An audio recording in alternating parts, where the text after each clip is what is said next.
Good evening, everyone, and thank you for joining us for the AAMC's Virtual Medical School Fair and for our session this evening, Journey to Medical School for High School Students and Parents.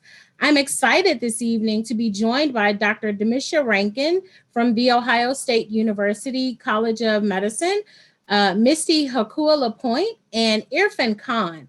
We're excited to really share with you some tips for high school students who are interested in a career in medicine. So you'll hear from a pre-health advisor, you'll hear from a current medical student, and you'll hear from a dean of admissions. They're going to share with you some things you should consider when you are selecting your colleges, some things you should look for in the experiences you want to gain on your journey toward medicine, and then you're going to hear some insider tips from a current medical student. And so with that, I'm going to turn things over to Misty. And as our presenters are speaking, I want you to start jotting down some questions you may have because we'll have an extended period of time for questions and answers at the end. Gather your families around, pull your mentors together, and make sure they're listening in because we're looking forward to answering your questions this evening. And Misty, you can take it away. Great. Thank you, Nishika. Hi, everyone. I'm Misty Wakuha LaPointe. I'm the Director for Pre-Professional Advising at the University of Illinois, Chicago. And I'm here to talk to you about what I think you should be doing now as a pre-health advisor. So let's get started. Next slide, please. Great. So one of the things that I often get asked by prospective students to UIC is, what can I be doing now? I'm worried about getting into college. I'm worried about doing the right things in high school to prepare myself to go on to medical school. So tell me all the things I should do. One of the most important is going to be taking sciences. So while you are in high school, taking biology, taking chemistry, and taking physics. Really getting all three of those subjects under your belt before you jump into maybe an advanced placement biology class or an advanced placement chemistry class. I often have conversations with students about, well, I have the opportunity, I've taken biology and I've taken chemistry, I have the opportunity to take AP Bio, and I'd rather do that than take physics. Is that okay? And I would say, you're going to want to do what you want to do, but my recommendation would be to take physics. Once you get into your college level coursework, they are going to assume that you've had at least basic exposure to these areas. And so really having had that year of that science in high school can be really important to being successful in the sciences once you are in college. Now, if you've taken biology, chemistry, and physics already, then absolutely take AP Bio or take AP Chemistry. Whatever course that you're interested in, anatomy and physiology in high school, all of those are great options. You also want to take really as much math as you're capable of taking in high school. So what level you get to is going to really depend on where you are. And also what your school offers. So if you're able to take calculus, that's fantastic. If the highest level that you can get to is algebra 2 or trigonometry, get to that level. Again, it's all about setting yourself up for success for when you get into college so that you're not having to scramble and kind of learn that information really quickly, that you've got that foundational knowledge of science and of math once you get into college and once you get into these core subjects that you're going to be taking for your medical school prerequisites and career. You may want to think about taking a second language if you haven't already. Many schools require a second language to graduate, but it's also just a great skill to have as a health professional. You're going to be encountering and working with folks from a wide range of backgrounds, and maybe there's someone that you're going to be able to communicate with more authentically, more clearly, because you speak the language that they speak. And you also want to utilize high school and college to really explore your interests. I know right now it's really tempting to be like, but I really like school, and that's fantastic. Trust me, it's gonna stand you in good stead as you move forward. But you're also developing into a person, into an adult person who has their own interests. And someday you're not gonna just wanna go to school or just go to work. And so this is your time to explore, to read, to travel, to do different things and think about, what do I like to do? Maybe I like to play board games. Maybe I like to do sports. all of those things help make you into a more well-rounded individual and honestly interesting person. And then on sort of the practical side, you can be starting to think about ways to gain experience, even in high school. So many medical schools will say it's important to them that students show that they're interested in service and interested in engaging with their community. And one of the ways that you can do that is through volunteering and community service. So that could be within your community, within a religious organization, within your school, but really thinking about how do I get involved? And volunteering is one of those things. As you start to get into high school, you might be thinking, maybe I want to try getting CPR certified. As you are getting into turning 15, 16 and starting to be able to work, maybe considering lifeguarding. Once you turn 16, if you, like many of our UIC students, need to work to help your family, to earn money, you might want to look at something like doing a certified nursing assistant program. There are some that are a couple of months in length, and then you take the certified nursing assistant exam and become a certified nursing assistant, where you can do hands-on work in a medical or clinical setting, nursing home, assisted living, those sorts of things, and be earning money while you are gaining your clinical experiences. Once you turn 18, you might want to think about looking into an EMTB, which is an emergency medical technician basic license. Again, a great opportunity, takes about a semester. We have a lot of students who do it over the summer. A great opportunity to, again, gain that hands-on experience while you're making money in addition. And the same is true as well with pharmacy technician. That's another pretty popular field that a lot of our students work in. And especially these days with COVID, many of our pharmacy tech students have been able to gain experience immunizing folks. So again, you're getting that hands-on clinical experience while you're in high school or early on in your college career, and learning about the field as a whole, as well as, do you like working in healthcare? We've had students who come to us later in their healthcare or in their college career and realize, I don't like blood, which could be a problem if you want to be a doctor. Or, you know what, I don't really like engaging with people in the way that medical professionals do. And so learning that early on, while you're in high school, while you're early in your college career, is always going to be beneficial. So let's talk about selecting a college, and we'll move to the next slide. So there are no perfect schools. So let's just get that out there right off. There's not going to be one school that is going to guarantee you admission to medical school unless you're doing a combined degree. Whoop, we can go back. Unless you're doing a combined degree where there is a guaranteed admission. Those are fairly small in number, and the likelihood is most folks are not going to find themselves in that position. So if there's not a perfect school, if there's not a school that's going to guarantee you admission into medical school, well, then what should you be looking for? One of the things that I like to recommend students to do is to make lists and write things down so that you can see them and act on them. So really thinking about, all right, what do I need to be comfortable in a school? What do I need to be engaged in a college or a university? That might be student support, so advising. What kinds of student organizations are available? Is there something in specific that you're looking for?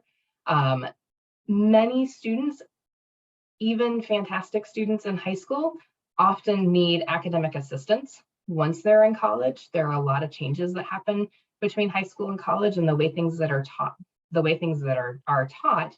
And so knowing what kind of tutoring is available. Is there math? Is there a math center? Is there a writing center that I can go to where I can seek out help? What kind of access would I have to those things? And then also considering what kinds of opportunities do you want to take advantage of when you're in college? So certainly that could be research, but it might be study abroad. Maybe you've been involved in athletics and you want to continue that, or music or art, and again, volunteering and leadership. So really getting specific. I need X, Y, or Z, and do these schools match up? Or I know that I want to be a part of a small school, or I want to stay in Illinois or Chicago if you're from our general region here. And laying those out so that you can identify beyond just, I know this school's name, what's going to work best for you. And then we'll move on to the next slide. Once you get to your college or university, connect with pre-health advising. That's going to be important as a part of your support system during your time in college. How you do that's going to vary depending on the type of school that you attend. So if you were to attend a small liberal arts college, you're probably going to attend one orientation, week-long, few-day-long orientation, and they're probably going to have a pre-health advising session.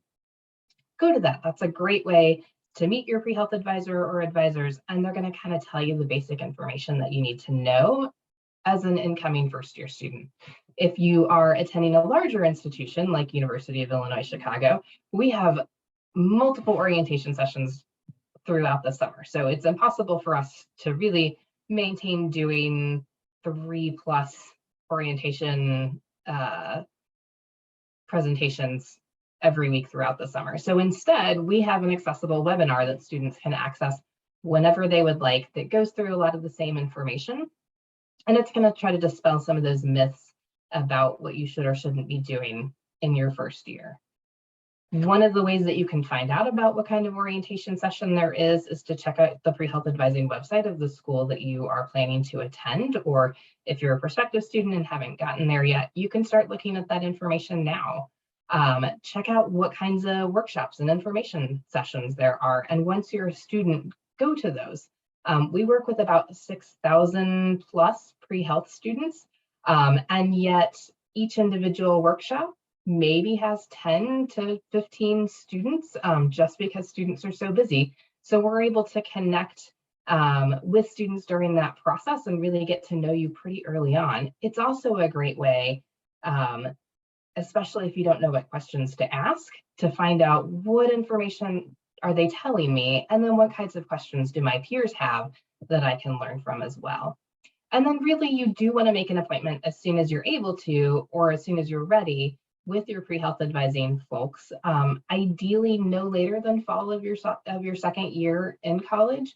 You want to start early enough so that you can start building that relationship. And if you need to make adjustments, it's happening early in your college career, not late in your college career.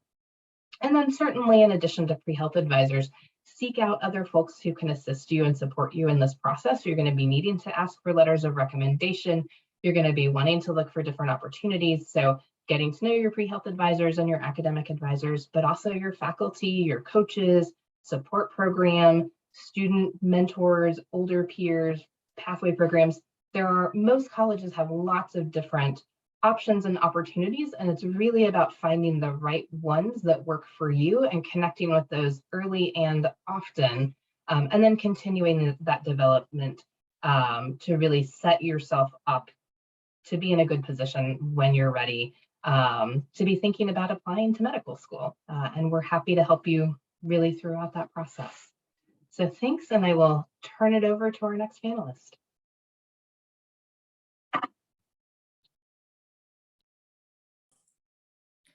All right, so thank you for that, Misty. Wonderful information. And I do want to add to that, but let me start by introducing myself.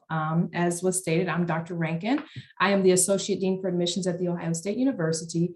And in addition to that administrative role, I'm actually a practicing anesthesiologist. And so I've included these slides. Yeah, if we can go back one. Before I jump into my story, if we can go back one slide, I just want to share a little bit about who I am. And basically provide to you guys a tangible, real life example that you can truly achieve your goals and dreams. And if we could go back to the previous slide, that would be great. If we can't, that's fine. It just included some kind of embarrassing pictures that I wanted to share with you guys. Maybe it's the next one. Oh, there it is. Maybe they got kind of switched around. In any case, if we could click. So that's me. I'm originally from Toledo, Ohio, and I'm the oldest child. You can click again. You should see my family pop up. My dad, my sister, my mom, and I.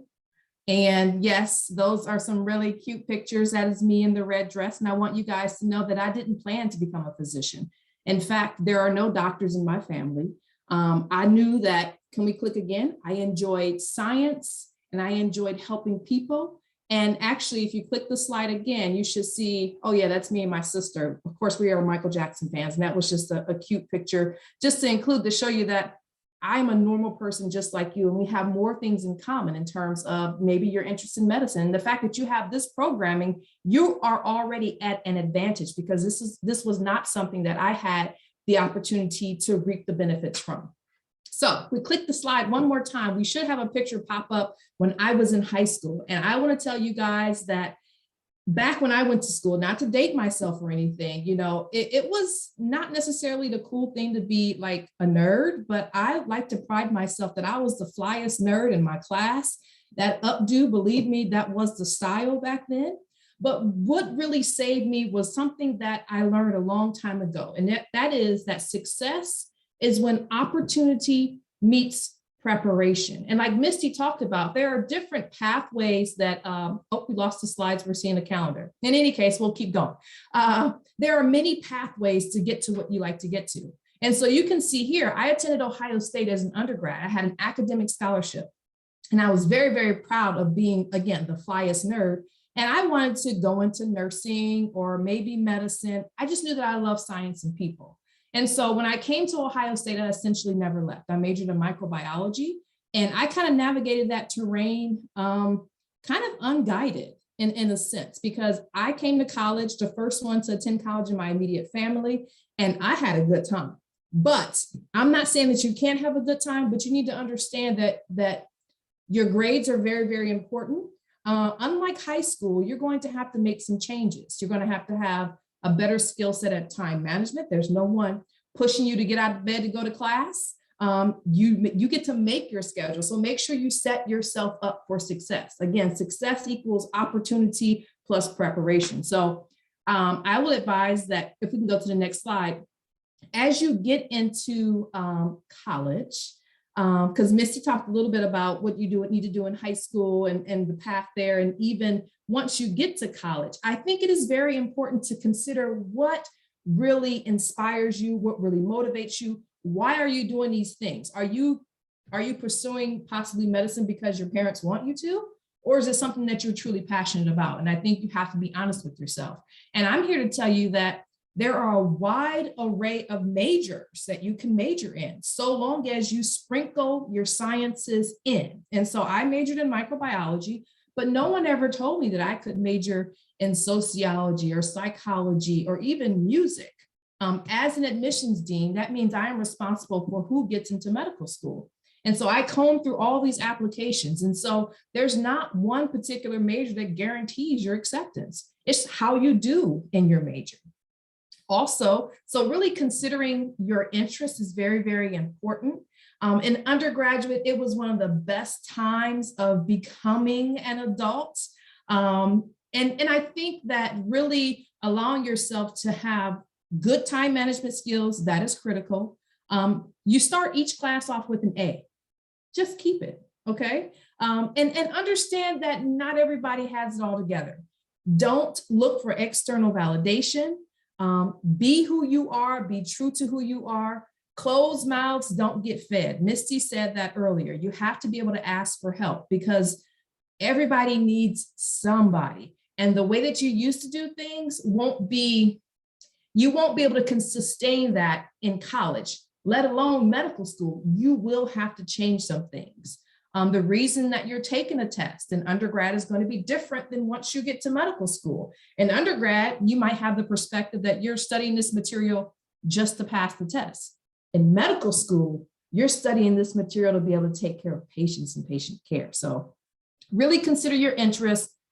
Even if you go for a non-science major, be aware that you need to sprinkle in the physics, the biochem, the biology within your coursework. And actually that may put you at an advantage, because some of those courses can require more time and effort as opposed to something that you really, really enjoy and you're more naturally talented at. Not saying you can't be talented at both, but it really does help your GPA if you don't take biochem, physics, and organic chem and the lab all in one quarter, because that can be a very stressful one. So consider your major and understanding you can have non-sciences.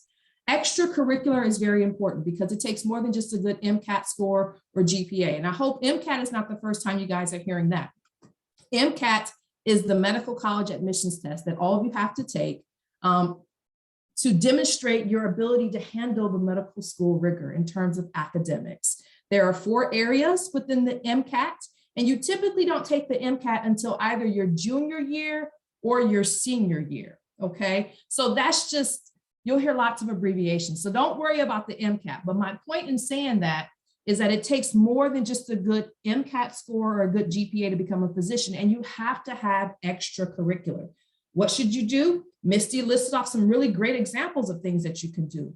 But what we want to see from wearing my admissions dean hat, we want to see that you have leadership skills. So get involved in those clubs and be the secretary or volunteer to be the president, volunteer to have some leadership positions. We want to see that you can work well on a team as well, because being a leader is one thing, but also healthcare requires you being able to collaborate on the team because it's not just one person doing everything for a patient. We also want to see that you have empathy as demonstrated by volunteering activity. If you have the ability to work during school, we understand that too. Again, time management. So we want to see those extracurricular opportunities and activity on your CV. And I would encourage you to make sure you document everything that you're doing. When it comes time to apply to medical school, those things that you did in high school really don't count. We want to see what you did as an undergraduate. That's really going to carry more weight. And don't forget that there are lots of healthcare professions. And so medicine, while I love it, is not the only avenue that you have. Pharmacy school, nursing school, dentistry, physical medicine and rehabilitation. It depends on the school and how they organize it, but there are lots of opportunities to be involved in healthcare. Of course, I am biased and I believe that being a physician is truly an honorable calling. But like Misty said, if you can't handle the blood, then maybe you might want to think about something else potentially. So really explore opportunities that your campuses offer in terms of informational sessions. Don't be afraid to step outside of your comfort zone. And then also understand what your skills are. If you are a great problem solver, maybe you want to be a surgeon and really maybe orthopedics, who knows, really solving problems. So all of those things are very, very important. And I guess if I had to go back in time to tell my younger version advice, one piece of advice as I navigated undergrad is it would be to just understand that no one has it all together. Do not look for external validation. Be comfortable being uncomfortable because it is a new environment. You're constantly learning. And this is quite frankly why they call medicine a practice, because we continue to learn over time. Understand that this journey, don't worry about how much time is going to take you. Time will take care of itself, okay? Everyone has 24 hours in a day. What are you doing with it to achieve your goals? And with that, I will pause.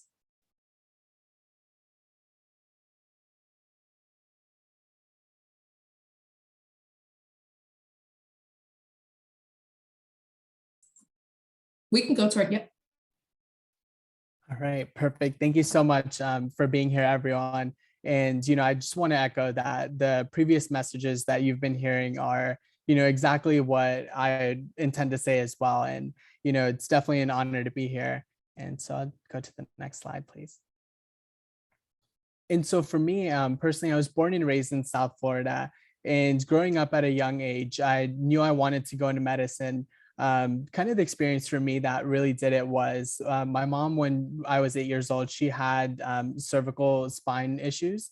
And so she went and had an anterior decompression and spinal fusion. And I remember, I'll never forget how her surgeon sat me down and just kind of walked me through the x-rays a little bit and stuff. And it really kind of piqued my interest in medicine. And I was like, you know what, let me give this thing a shot. And so for me, I started off going to Roosevelt Middle School, which is in West Palm Beach, Florida. And at Roosevelt, they had a pre-medicine magnet program. And so I got exposed at a really early age to medicine overall. And then after going to Roosevelt, then I went to Palm Beach Gardens High School, where they also had a pre-medicine magnet. And then I went to Nova Southeastern University for undergraduate, where I studied biology and athletic training. And then I'm currently a medical student at FIU, Herbert Wertheim College of Medicine down in Miami, Florida. So next slide, please. And so for me, I think one of the things that I'm very grateful that I did in high school was being a part of the pre-medicine magnet program. It really gave me a lot of opportunities to gain clinical exposure and just really understand, was this something that I really enjoyed or not? And, I think regardless of if your school has a pre-medicine program or not, I think it's extremely important for you to get that exposure yourself. So whether it's through shadowing, whether it's through working as a scribe, working as an MA, or just finding a way to really truly understand and work side by side with physicians and say, hey, 10, 15 years down the road, do I see myself being happy in that position? And so I'm definitely very grateful that I had the opportunity to participate in that. And then also something that really helped mold me throughout high school and undergrad and even throughout medical school has been participating in HOSA Future Health Professionals. So it's an international organization that has opportunities to do two things primarily. One is to participate in different competitive events. So you have a wide variety of things ranging from sports medicine to veterinary science, physical therapy, you name it, they probably have it as a competitive skill to learn. But then also the leadership aspect of it, it really helped me, grow as a leader and ultimately provided me with opportunities to serve in different leadership roles and have a good understanding of how to go about being a good leader. And so one thing that I'm also very grateful that I did in high school was in playing in sports.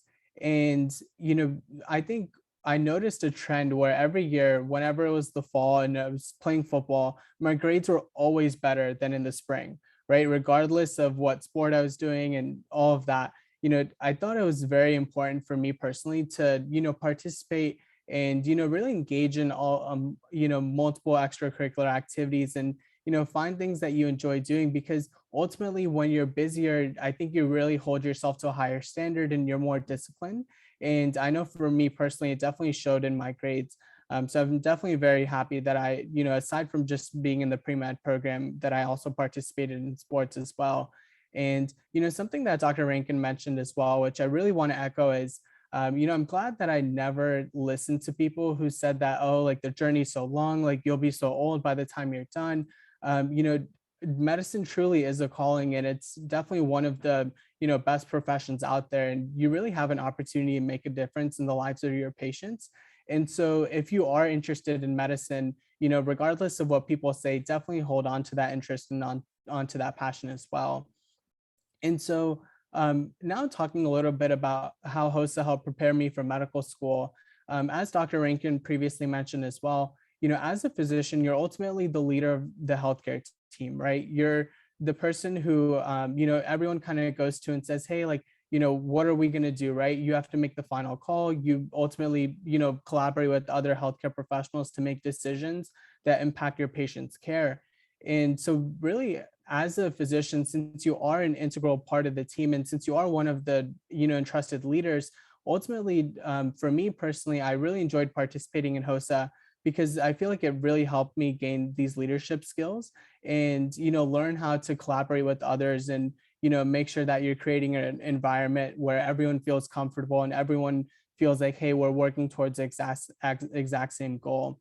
And then also for me, participating in HOSA, especially during high school, helped me find my passion for what I wanted to do within medicine. So I competed in the sports medicine competition, which if you look in the middle, that's a picture of someone taping someone's ankle. And so for me, in high school, I was like, okay, I really know I want to go into medicine, but I wasn't really sure. And so I went and shadowed our school's athletic trainer for a little bit. And I said, hey, like, there's a sports medicine competition in HOSA that I was really interested in doing.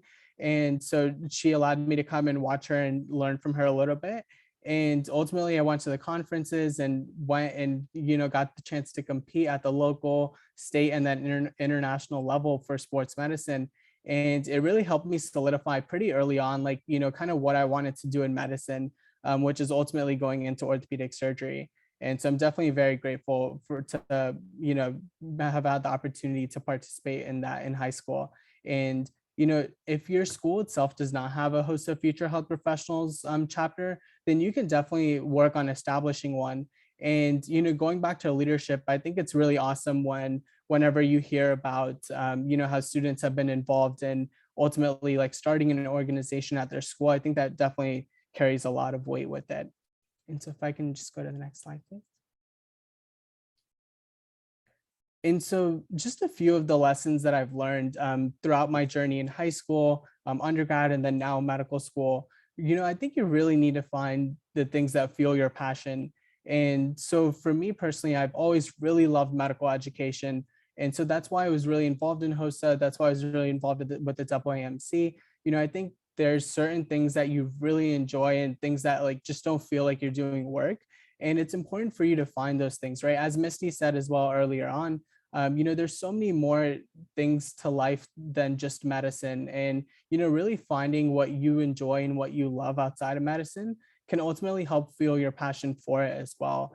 And then also secondarily, you're going to hear the word no all the time, right? People will say, at various points, whether it's, when you're applying to medical school, whether you're, ultimately going in medical school and then you're trying to figure out like what you want to do and such.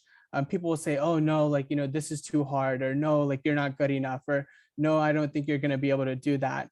And, I know personally for me, ever since high school, there have been people that I can specifically think of who say like, oh, I'm not sure if you'll be a physician, or I'm not sure if you'd be a good doctor. And, you'll consistently hear that. And it's important to, ultimately build that resilience and say, no, like, I am going to go and pursue my passions and pursue my goals.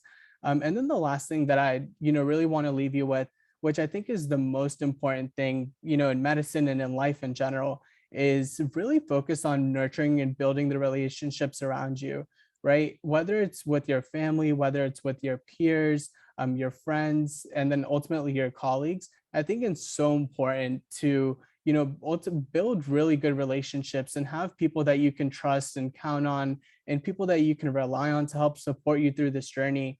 And ultimately, if you have those nurturing relationships in your life, then it ultimately will display itself with the relationships that you're building with your patients as well, right? Then those will ultimately go on and be nurturing and such. So, as you're going throughout this entire journey, right, you're in high school right now, and you're looking forward to undergrad, and then ultimately from then on going and applying to medical school, really focus on the relationships in your life and building those, and really surrounding yourself with a good support system, because I think that's the most important thing there is. And if there's anything that I've really learned in the past like 10 years or so, I think that's it. And then next slide. And that's all for me. And thank you so much, and we're definitely looking forward to taking your questions. Well, thank you to all of our panelists for this evening. At this point, we can take our slides down, and I'll ask all of our panelists to turn their cameras on so that we can start the Q&A portion of this session. As you're thinking about your questions for the panel, you can enter those into the chat. In the interim, we have a few questions that we'd like to start with. So my first question is for Misty. Misty, can you share a little bit with our participants this evening about how they can go about finding coaches or mentors, people who can help guide them in their interests in health careers before they have identified pre-health advisors? So what are some ways they can find mentors and coaches? That's a great question. So it's really going to depend on what's available on your campus. So if I were to speak to UIC, for example, we have academic advisors within each college, and you meet those folks during orientation. We have a number of different support services. So we have LARAS, which supports Latino students. We have AAAN, which supports our African-American students. We have ARC for Asian students. So that may be a resource that you want to get involved with. But there are also pre-health organizations out there, student organizations. Pretty much every college or university is going to have an activities fair pretty early on in your first semester. And that's a great way to go and see what opportunities there are to get involved on campus and to connect with other students who are doing similar things.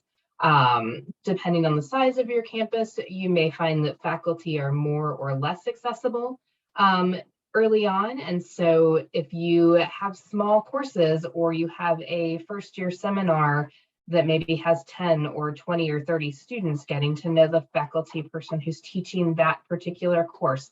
So it's going to depend. For those of you who are introverts, I know it can be hard. Those of us who are extroverts are often just out there, talking ourselves up. And it can be nerve-wracking to connect with someone, especially who's a faculty member. I was a first generation college student.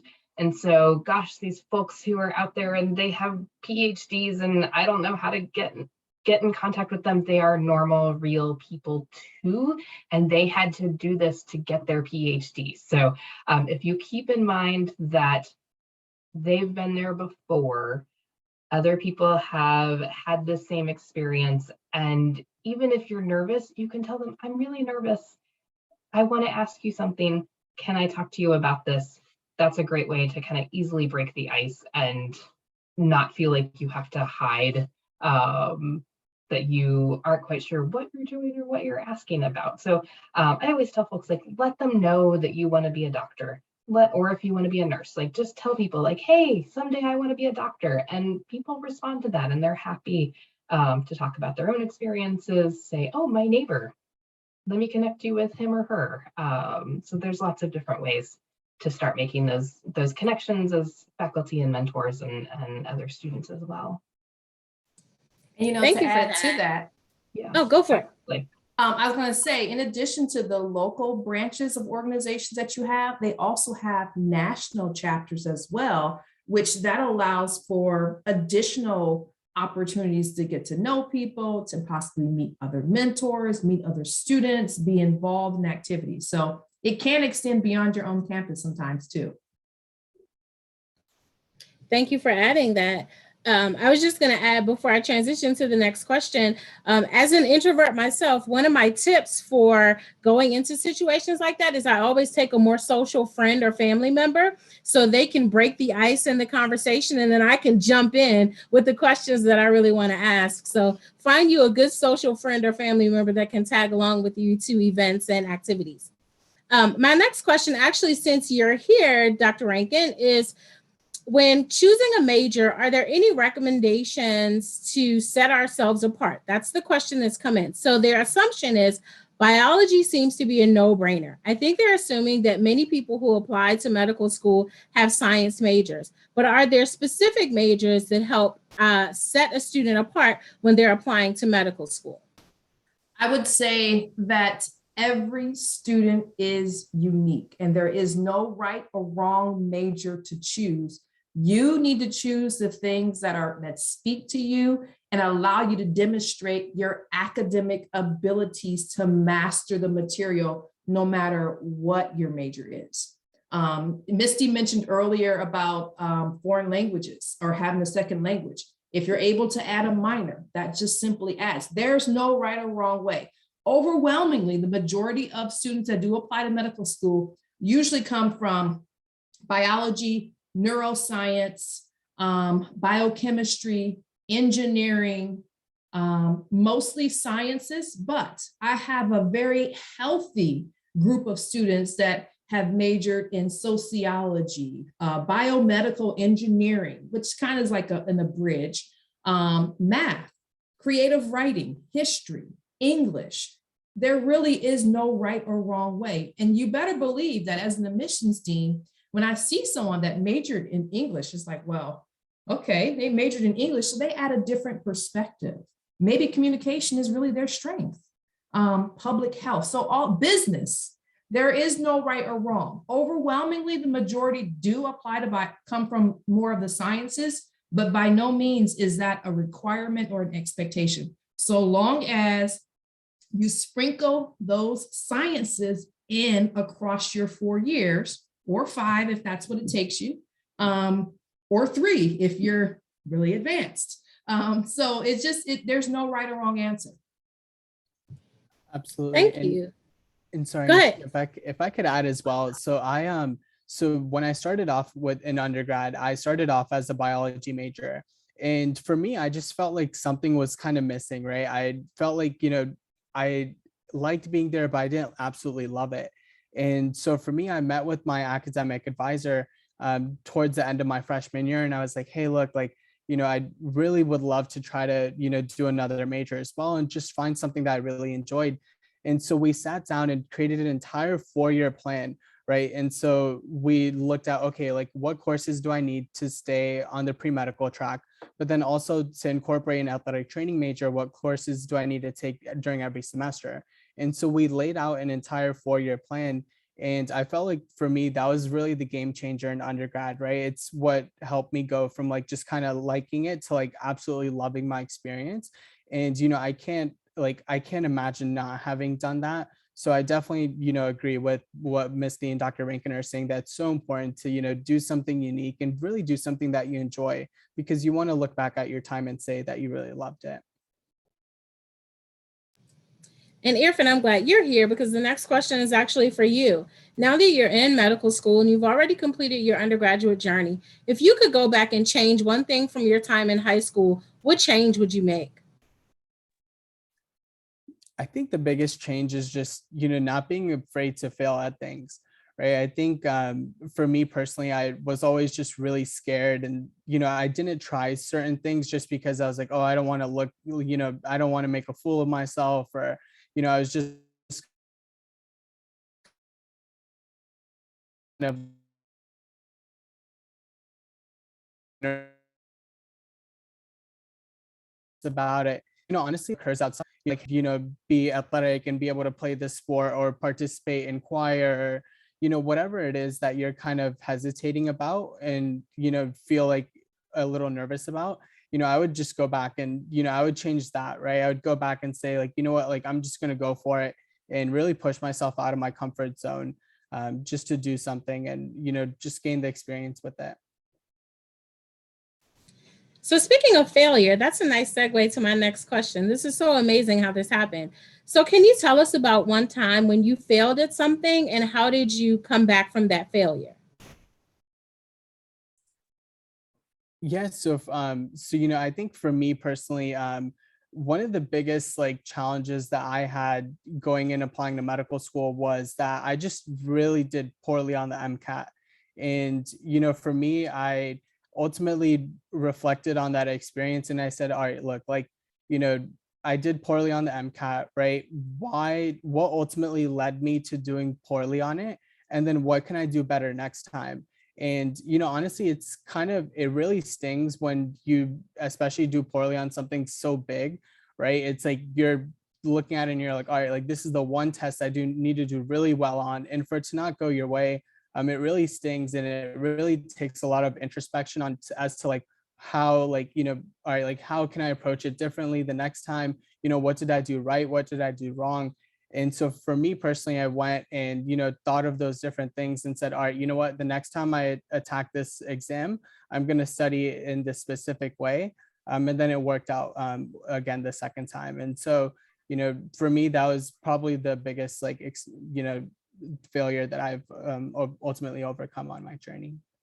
And I would like to add to that, too often everyone wants to paint this picture of perfection. No one is perfect, full stop. Okay. No one is perfect. And my MCAT was average. And I know I'm not an average doctor. I'm the bomb doctor. Okay. I'm the anesthesiologist. You never see me coming. Okay. And there's no way that one test can fully define my full potential. So let's get that out the way. So when I said it earlier, stop looking for external validation. Be comfortable in your own skin. Be comfortable being uncomfortable. My MCAT was just average. And in fact, they were like, we don't know if you're quite ready for medical school because your grades are good, research is great, you have all the empathy, all the leadership, but that MCAT was just average. Like, Again, I'm not your average. So I was given an opportunity to perform in a post-baccalaureate program. That was my path. And so when I had that opportunity, I said, I have to do what? Okay, 4.0 GPA and never look back. I've blown every test out of the water. I had to adjust. Okay. And it's interesting because I have two daughters, 11 and 15. And I just told my oldest, we don't fail. We don't lose. That's what I told her. I said, we don't lose. We either win or we learn. We don't lose. And so I think changing your mindset and having a growth mindset that everything is cliche, but everything does happen for a reason. And those things that truly don't cause the white meat to show, or whichever doesn't kill you, only makes you stronger. So yeah, I would encourage you guys to adopt that mindset, and that you don't lose. You either win or you learn from it. Thank you. Misty, I'm going to direct this next question to you. If we have parents and mentors and coaches and teachers and educators listening in this evening, what bit of advice would you give to them in the best ways to support their high school students in their interests in health careers? Yeah, I think so. I'm going to speak as a parent. We all want the best for our children, right? We want, and we think that we know what's best for our children. I think I know what's best for my child.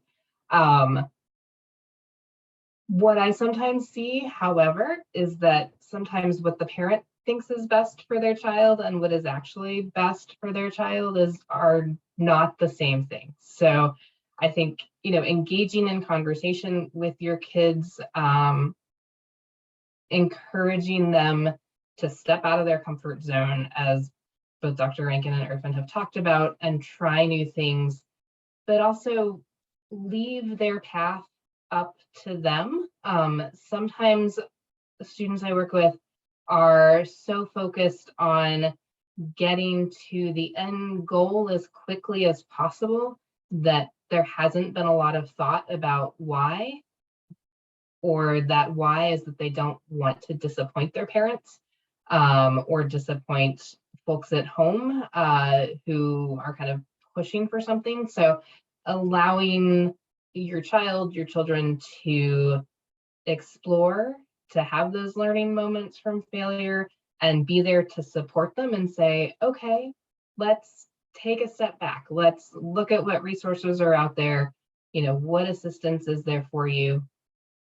Maybe you are struggling with organic chemistry and you've decided that biology is not the major for you, and you want to pursue psychology or something else that's interesting and still keep this medical school pathway open, knowing that you might get there at 25 instead of 22. Or I was looking at some data recently and saw a first-year medical student who was in there, I think 65 was the age. So you never know when you're going to go to medical school or how or why. So I think helping your child understand, here are some of the things that you might need to do, but also learning who you are, who you want to be, and why you want to get there. And if you take a side path and your child is excited about exploring that side path, that's okay. And if they really are focused and want to come back to medicine, they'll get there. Or they might find something else equally as rewarding for their future, in a different path. I had no idea I was going to be a Prehealth advisor when I was 18. And now I wouldn't do anything else, to be quite honest. I love it. And I think a lot of us feel that way about the careers that we find ourselves in. I was loving listening to your story, Irfan, about pursuing athletic training, because I was like, yes, I love it when my students do that. And so really, exploring and engaging, and taking that opportunity to just be a student while keeping that end goal. And as a parent, don't push too hard. Push enough, but don't push so hard that your child doesn't feel like they can figure it out for themselves, or figure out who they are. Thank you. So I have one more question for Irfan, and then I'm going to have one closing question for each of our panelists. So Irfan, what one thing has surprised you since you started in medical school? I think there's, especially within the past few years, there's been such a big, emphasis on burnout and, finding ways to ultimately prevent it. And, I think that's really the most surprising thing to me, because leading up to medical school, it was always like, all right, like I just really want to find a way in, and I just want to find a way into this pathway. And, but ultimately, like going through medical school, I realized more and more, it's so important to find the things that ultimately sustain your career and your longevity as a physician. And I think it is important to have those conversations early on and say, hey, like, will I be fulfilled, going and having a career as a physician? And because honestly, now more than ever, especially with the amount of patients that we're caring for daily, the demands on physicians is at an all-time high. And I think you really need to consider that. And you have to be in medicine for all the right reasons, because if not, then it really is going to drain you and you really will feel miserable. And so I think all of us have been thinking a lot about that ever since starting medical school. And and I know that influences a lot of people as well when ultimately deciding what specialty to go into in medicine.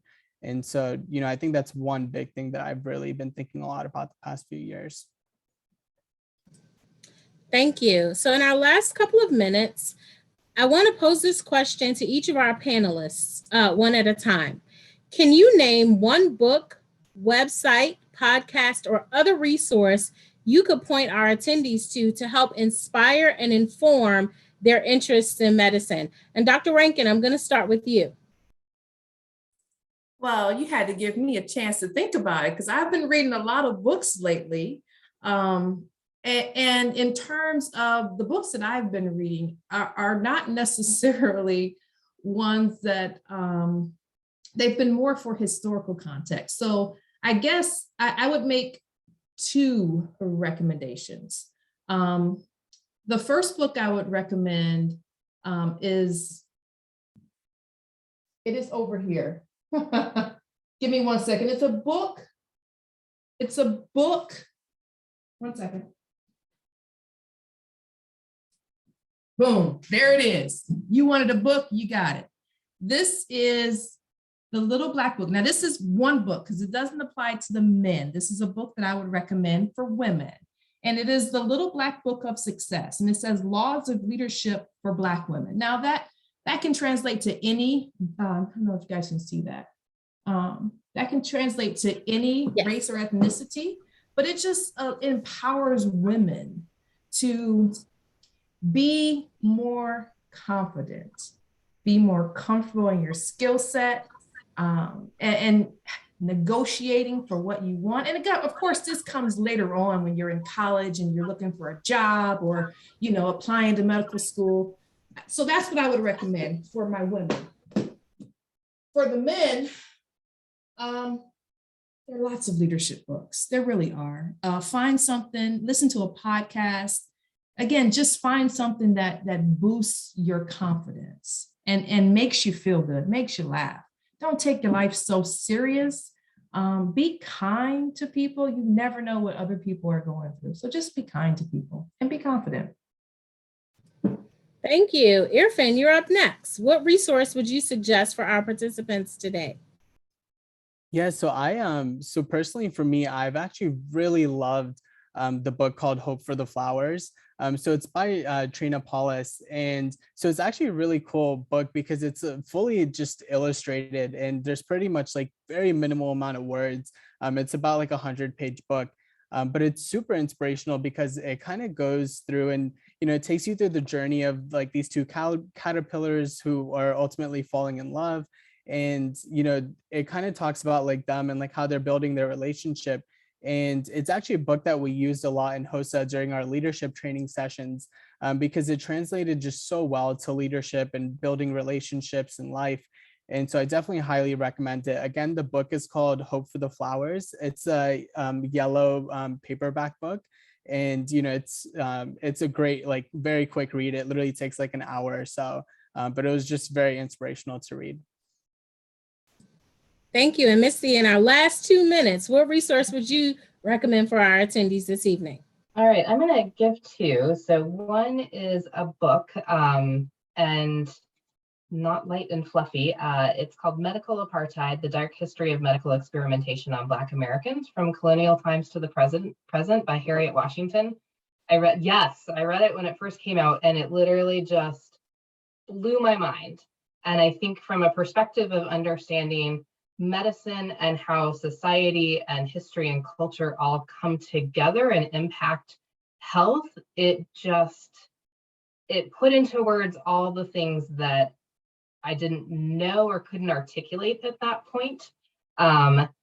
Something similar for the folks who maybe like to listen to podcasts, there's a podcast called This Podcast Will Kill You, and it's by two women, and they take diseases, viruses, bacteria, and they talk about like what it is from a clinical and scientific perspective, but then also, again, that historical and cultural component, and then how it's impacting the world today. So I think one of the important things about medicine and the way that it's taught nowadays is that medicine is not just treat this symptom and treat this disease, but how do the cultural and the socioeconomic components of life impact health and medicine, and those are kind of getting at it from a couple of different directions. And This Podcast Will Kill You is just kind of fun too.